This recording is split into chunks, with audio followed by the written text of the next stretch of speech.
It's the Sound of Ideas from IdeaStream Public Media. I'm Jenny Hamill. Good morning and thanks for joining us. The Adoption Modernization Act, also known as House Bill 5, is expected to be signed by Ohio Governor Mike DeWine later this week after being pushed through the legislature last month. The bipartisan bill addresses a broad spectrum of the adoption laws in the state and aims to improve the process of adoption and the outcomes for the child, the birth parents, and the adoptive parents. That's according to the bill's co-sponsors, Republican Representative Sharon Ray of Wadsworth and Democratic Representative Rachel Baker of Cincinnati.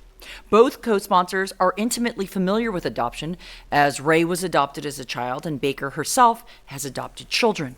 According to data published by the Ohio Department of Job and Family Services, there are currently almost 15,000 Ohio children living outside of the care of their parents. About 3,300 of them are awaiting adoption.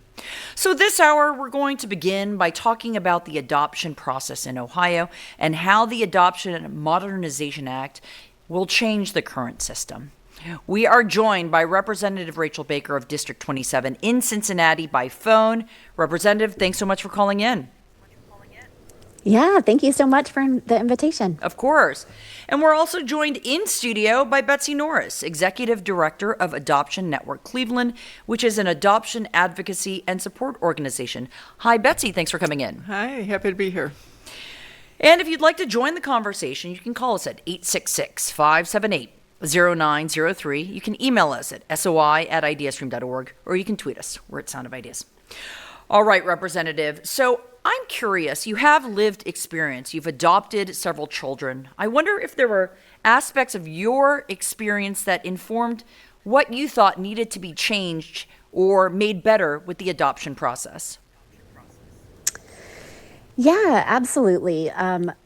What I learned in this process, and I knew, but I really learned intimately, is how every adoption is different. And we have so many different kinds of adoption. We have private infant adoption, we have foster to adopt, we have international adoption, we have kinship and family adoption. There's just so many different ways that adoptions look. And so mine, definitely I had some thoughts, but probably my biggest thoughts were, in addition to being an adoptive mom, I also volunteer as a court-appointed special advocate, advocating for kids in the foster care system. And a lot of what I've seen in that process also informed some ideas I had. So I would say definitely my lived experience gave me some thoughts about things that needed to be updated. And Representative, it's my understanding that it's been about 3 decades since these adoption laws holistically have had some sort of major overhaul. I'd like to know, what improvements to the adoption process are you particularly excited about? I'm sure all of them, but can you name some? Yes.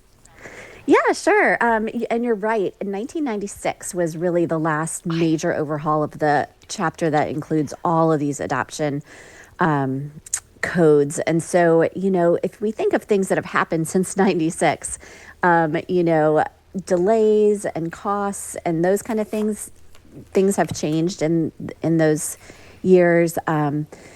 There's also been interpretations that have been different county to county, and so adoptions aren't looking the same everywhere in Ohio, so we wanted to work on that.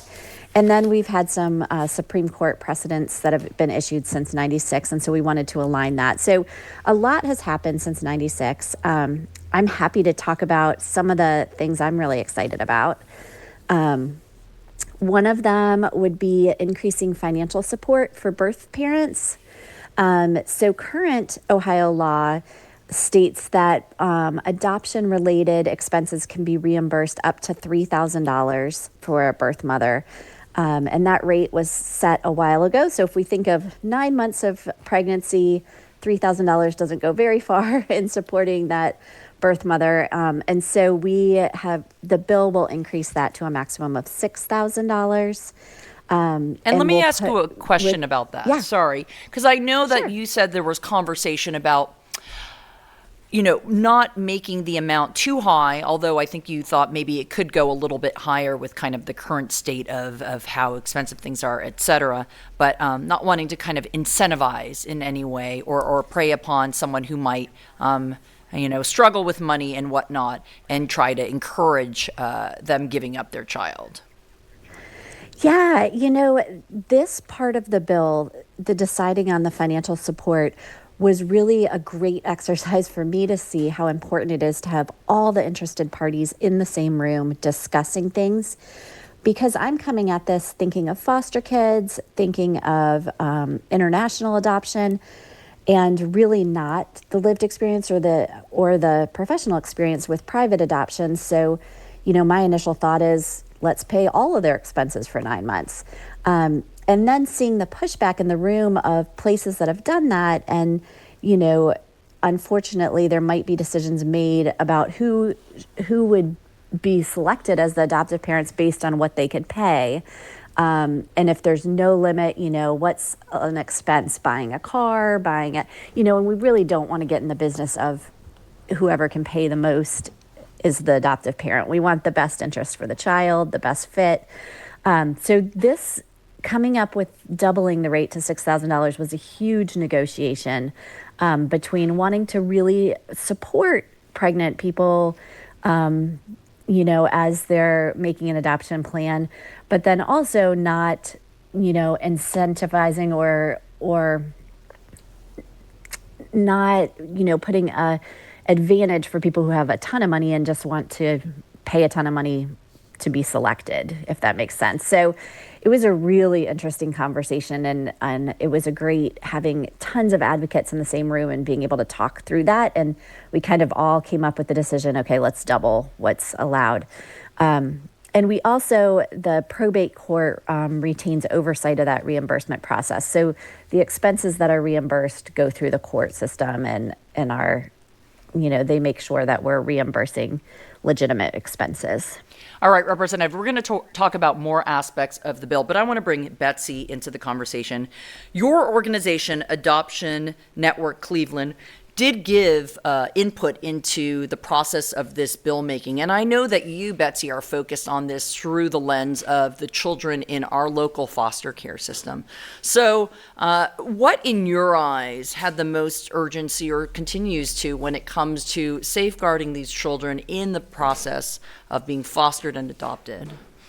Well, let me just say first, we were at the meeting that the representative was talking about the birth mother expense. And because we also represent birth mothers, that was an important issue to us. But some of the things that we like specifically about this bill, which I'll preface saying that Ohio is a county-administered child welfare system, which is the minority of states in our country do it that way. And so, as the representative said, a lot of counties were doing different things. So this helps to streamline and even the playing field between the different counties. And how important is that? That's very important. I mean, people should know what to expect and how the law gets applied. And, some counties are going to shift further from the letter of the law than others. And so, bringing people together is really important. Yeah, definitely. But a couple things that we specifically really do like that are in this bill. One is in international adoption, that the adoption is more automatically refinalized and recognized on the state level in Ohio. So rather than parents having to jump through more hoops after bringing a child from another country, that child will gain, the rights that come with that adoption being finalized here. And Betsy, is it have to do with the fact that it's more bureaucracy and the expectation is that all the hoops have gone through the original point of adoption, and this is just going to hold up the process if Ohio or a specific county has to kind of reapprove an adoption from another country? Yeah, there's not really a reason to do all that. The child is here, the family has already adopted them, let's recognize that adoption officially. And so streamlining that for people in the best interest of the child. So that's one of the things that we like. It also starts to even the playing field around kinship care or, what we would call stranger adoption. So, a child being adopted by people, foster parents maybe, that they didn't know prior. The current law, until this bill is signed, is that in a foster care situation, the time that the child's been in the home counts toward the time that's required prior to the adoption. But that wasn't the case if somebody's being adopted by a grandparent or an older sibling or another family member. And so this bill addressed that, which we think is a definite good move forward. Kids belong within their families of origin if that can happen, and then some other family if that can't happen. Yeah, let's talk about that, Representative. It seems like there was real thought put into kind of best case scenario for the child. And so how do you make it easier for, let's say, a grandmother or a family member who's taking care of that child in a temporary capacity to have more ease in formally adopting that child? What was your approach when it came to that? Yeah, I mean, that is definitely a big area that we wanted to work on. Facilitating that, obviously being adopted by someone you don't know at all is a really different experience than being adopted by your grandparent or your older sibling. And so we wanted to mirror that legally and to make it a expedited process for family members, making sure that it's the best fit and a safe environment for the child, but not adding burden that's unnecessary when it's a person that they know and that they have a relationship with. So like Betsy said, we tried to look at things like the 6-month waiting period, which, makes sense. A lot of these laws make sense when you just think broadly.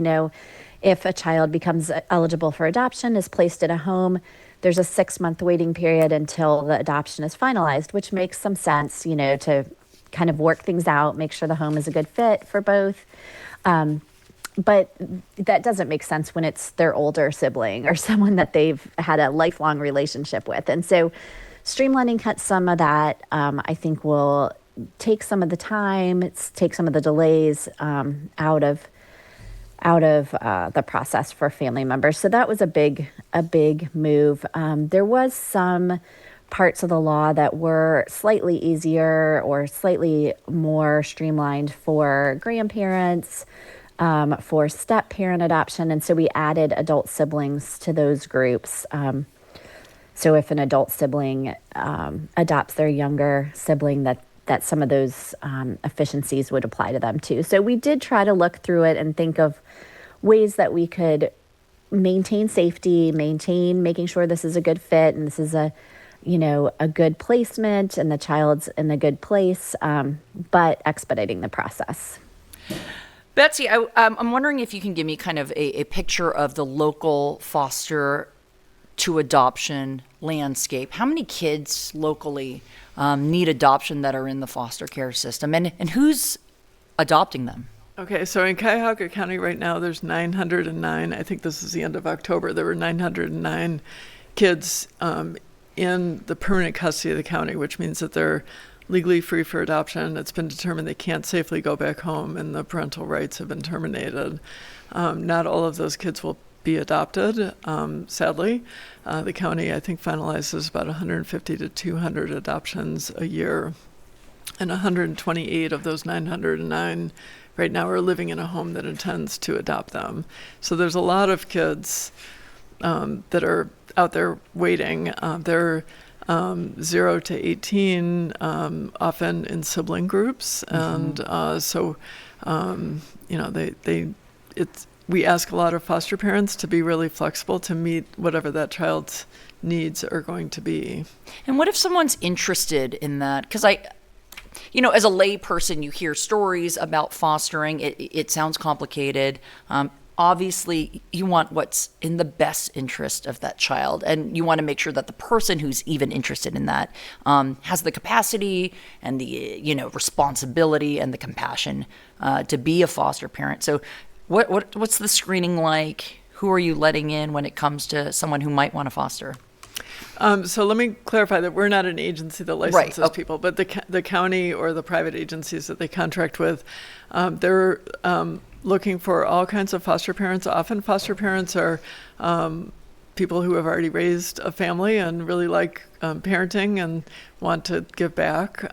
We have seen lots of foster parents that adopt kids along the way that they've had in their home and then continue to foster, or once they're full, then they don't. But the county or the agencies really work very closely with them to decide with them what they can handle. So as I mentioned, sibling groups, there might be a number of kids that need to be placed together. How many kids can a family handle? What ages? Really looking for a safe, nurturing situation. And Representative, I mean, you actually have worked for as an advocate. What resources are there for foster parents, maybe in the state? Are there trainings designed for parents who intend to foster versus adopt? Yeah, so I'm down in Hamilton County, and there's absolutely trainings.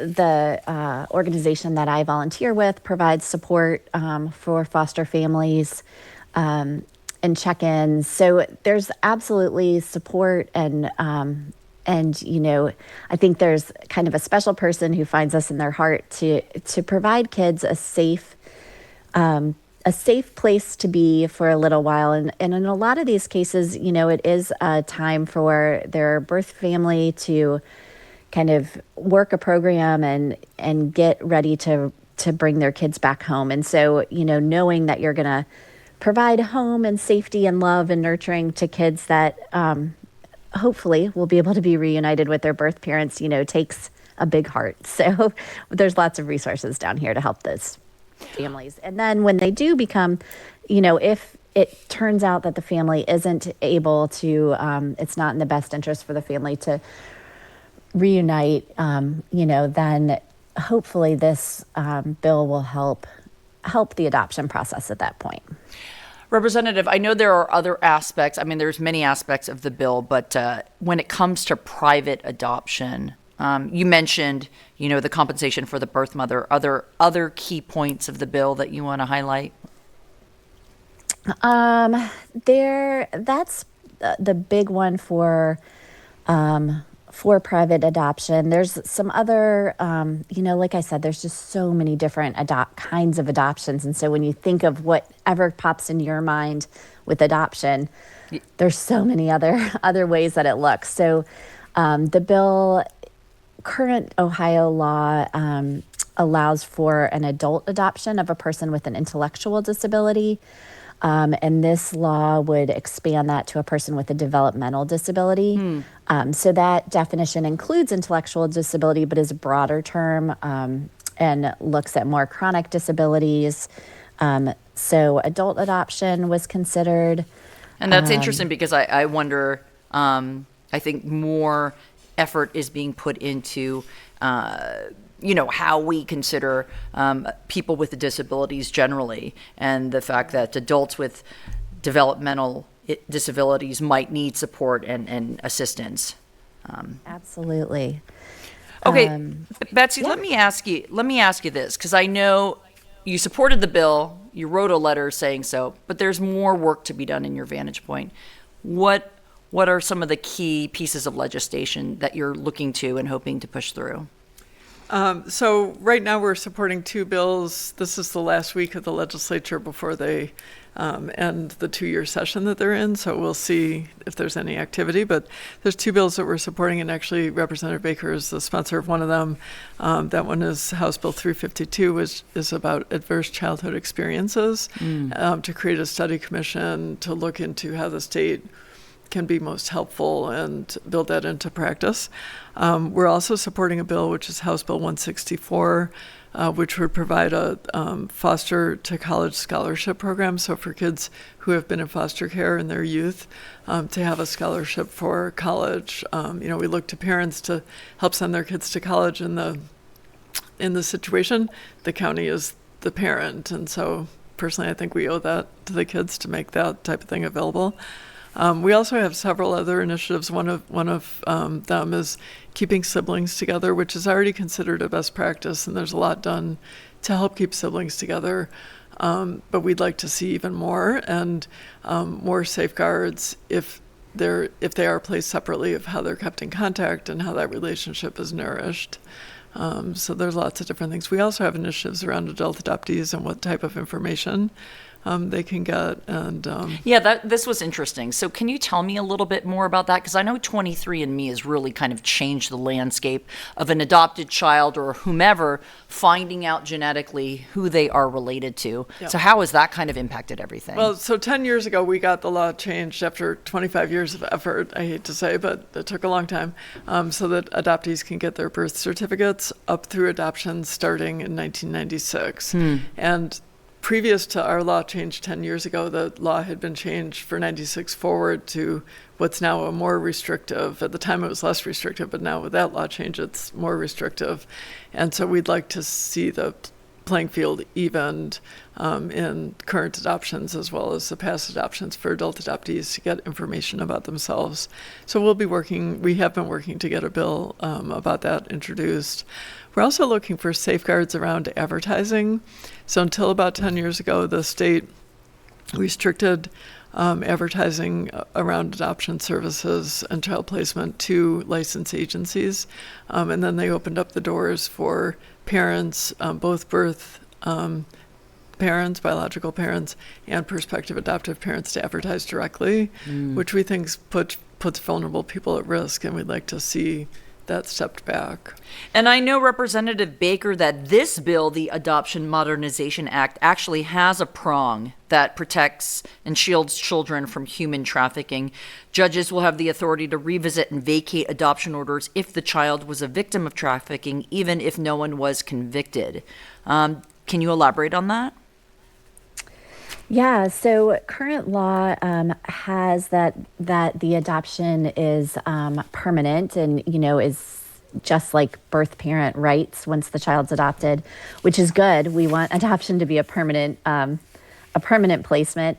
But there wasn't any way to go back to look at the decision, even if, there was falsification, if there was allegations of human trafficking. And so this allows the probate courts to reconsider the adoption only if there's clear and convincing evidence that the child was a victim of human trafficking. So here's an example of, times have changed and new things we're concerned about. Sure. And working that into the bill.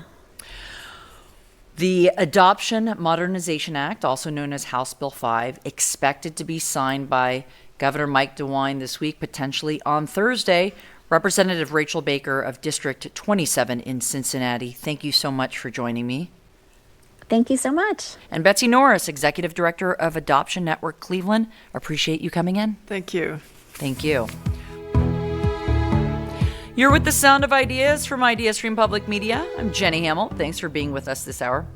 Higher education is facing a perfect storm of challenges with declining enrollment, fiscal emergencies, and a hostile political environment.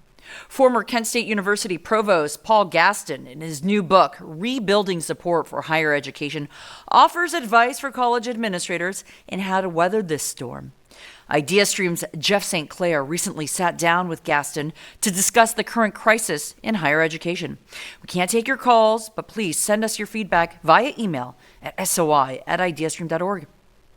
Our guest today is Paul Gaston, former provost at Kent State University. Paul, thanks for joining us. A pleasure. There's a feeling now that higher education in America is under crisis. We've seen several small colleges close here in Ohio. Our state universities are facing harsh economic challenges. Your new book, Rebuilding Support for Higher Education, Practical Strategies for Principal Leaders, offers sort of a prescription for school administrators to weather this crisis. But I want to take a few minutes to talk about what are these challenges that schools are facing right now. There's political, there's financial, there are the public opinion problems. So let's start really with some of the political challenges that schools are facing. Sure. And I think it's important to recognize that higher education has been facing political challenges for more than 50 years. When Ronald Reagan ran for governor on the platform of cleaning up the University of California, that was a kind of warning shot across the bow. And since then, higher education has really never been outside of the target zone. So the question is, what's special about today? And I think the list that you just read is what's special, that these these different areas, these different issues, these different crises are all coming to bear at the same time. Sort of a perfect storm. It is. situation. It is a perfect storm, and we have on the one hand the political concerns, the intrusiveness of far more than has ever been the case before. State legislators are presuming to tell colleges and universities what to teach and how. That's different. Then we also have, I think, an important crisis of public opinion. When you talk about decline in public opinion of higher ed, part of that is that someone graduates with a 4-year degree and then ends up $30,000 to $50,000 in debt and finds that their 4-year degree hasn't really helped increase their earning power. So I think there might be a case where people are they're not valuing a college education as we once were. That's true, and there are those instances where students feel some regret at having chosen the wrong major or the wrong institution, but those are relatively rare. And the average level of debt, even now, is much lower than generally believed to be. It typically is below the price, the loan price of a good car. And so, I mean, shouldn't you invest in your higher education at least as generously as you might want to invest in the latest automobile? But I think the larger answer is also for if we can solve the issue of public support, if we can make higher education more transparent to the public, then the likelihood, I think, is that you'll create a platform on which it's possible to rebuild support. So what do you mean by transparency? What do schools need to do? Well, I think they need to be honest about how they're spending their money, for one thing. And most are, and some are not. And I think that a few instances of this where the faculty believe or the public believe that money has been poorly spent, the priorities are askew, then I think you have problems. Schools are in a bind, really. We have this, what they call the demographic cliff, where, there are fewer kids actually graduating from high school than there were 10 or 20 years ago who might be entering college. They're required in some ways to spend a lot of money on attractive programs like a brand new stadium, sure, a Division I or whatever division they can afford, right, football team, wellness centers, swimming pools and workouts, all the expenses that go into, attracting students. So I'm not sure I see a way out of this dilemma simply by them telling their story better. What other maybe structural changes are needed? Well, I think part of telling the story better would be to tell it in concert with the community. That is, not to wait until the decision has been made and then go out and try to explain it, but rather to engage the community, which would include your student body, which would include the members of the broader community, which would include, in terms of a state institution, state officials, and say, we're thinking about the following. And we see that here are the risks, here are the benefits, and we're going to be moving down this path of deliberation and wanted you to know about it. That kind of process doesn't happen very often, and we have lots of instances of institutions. The University of Kentucky comes to mind, that have made really very responsible choices about how to invest funds, and yet there has been public resistance because they haven't understood the reasons why and haven't understood the process. There is a lot of political capital made by attacking elites. And the shorthand is that the elites have no connection to the real American, the working man or woman. And it's sort of symbolized by, people coming up with this diversity, equity, inclusion programs at Ivy League colleges. And, yep, and sort of that has symbolized this dynamic, the conversation that has dominated political discussions That's around right. higher ed. Well, my irreverent suggestion would be, for the moment, ignore the elites. Ask people what they think about their local four-year college or about their community college.